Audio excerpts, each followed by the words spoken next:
Ta-da! Okay, well, we don't need the garlic.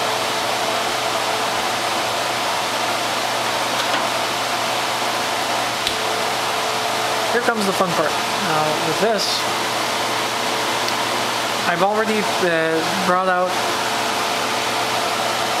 5 tablespoons of buckwheat flour. You add in, for each 2 tablespoons, you add in a 1/4 cup of milk of your choosing. Could be whole milk, could be skim milk.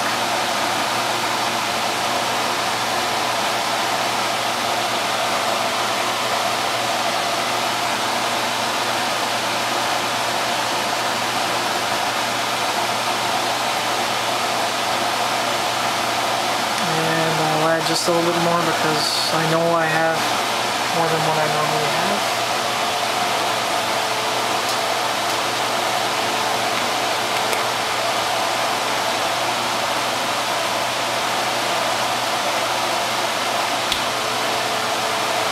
And then you start mixing this.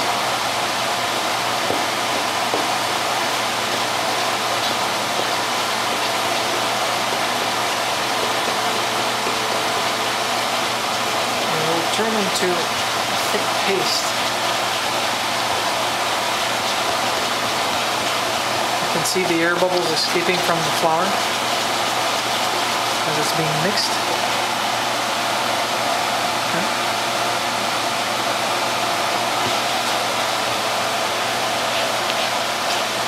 This is just part of the ingredient.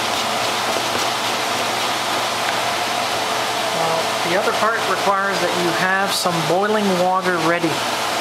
Mine's almost ready because I had it pre-boiled, but we lost time, so I'll try to boil it again. And get my baking soda.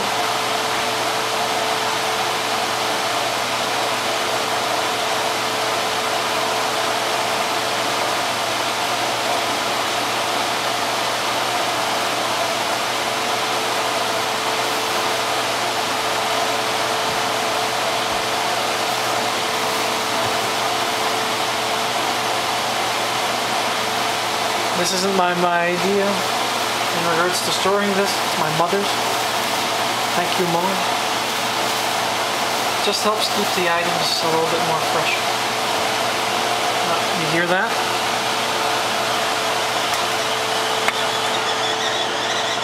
That's my water ready. So,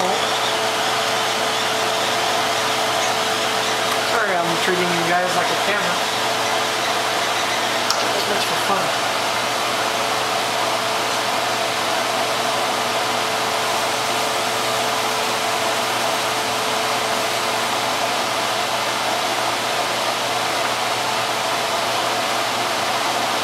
This is where you need clean fingers,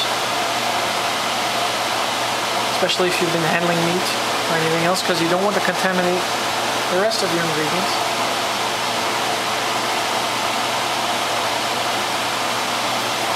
Now, because I prefer to do it with measuring, I usually do it with pinches, but this time around I'll use a small measuring spoon.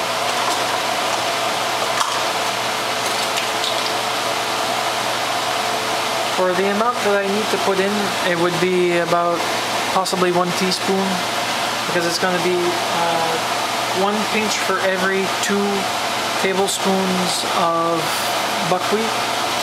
So we'll say probably half of this.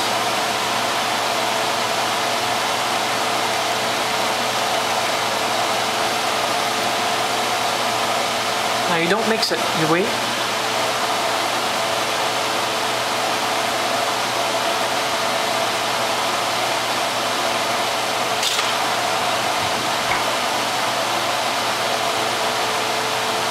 Now, while we're doing this, we still have the old soup on the boil. Not soup, but beef stew slash very thick, interesting soul food.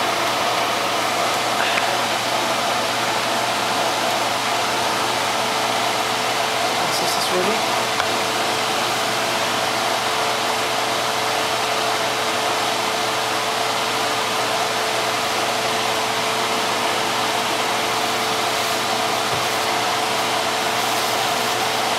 this away. One thing you'll want to do is try to put your items away and clean up as you go, because trust me, it's a lot of cleaning and storing, and it doesn't take much to have a mess.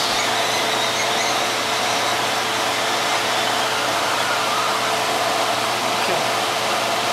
As you can see, the baking soda started turning this a little bit green, which is normal. So I want 1, 2.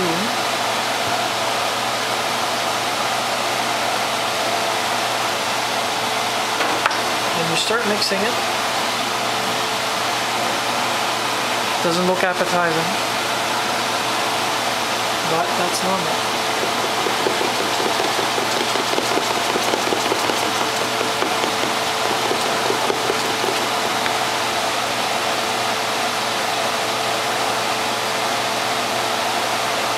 If I did this right,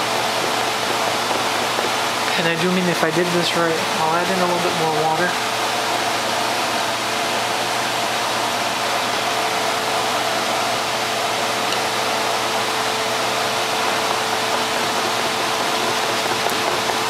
I feel like I'm stuck in Lord of the Rings with the king, the Return of the King, where he has to go into the cavern with those green ghosts.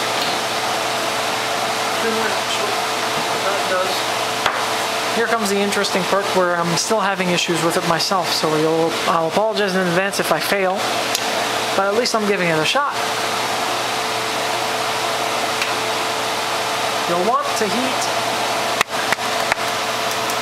this until your oil actually starts steaming. Now, what I'm going to do beforehand, because I've put some extra oil on it because I know I'm going to need it, take some paper towel or a rag if you have a clean rag, and use it only for this purpose from this point on. Okay, you'll need your entire hot plate protected, because trust me, it starts off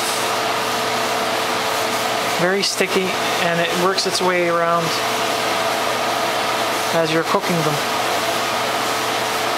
Now, don't throw this out when you're finished, because you can reuse this to actually re-grease your sheet.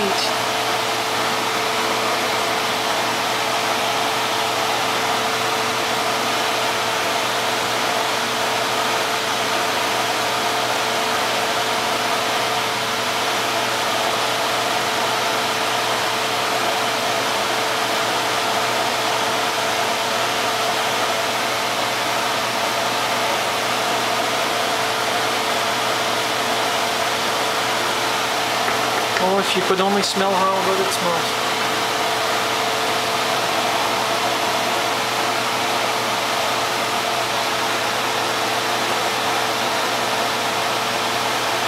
Okay. I think I may have put too much baking soda, but that's okay. The color will vary from a deep shade of green to something to a light shade of green. Well, deep? No, not that deep. You'll need to start it off on high. Okay, you can see right there. There's the dial.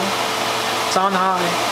But as soon as this is hot enough to start using, you'll want to reduce it to at least 5 or 6, all depending on the heat for your oven. Okay? Because your cooking stove will vary. Every stove is different, unfortunately. Gas is possibly the most efficient. And right now, the stew is boiling. I call it stew. Could always call it Ralph, but it doesn't make much sense. So we're going to reduce it to 3.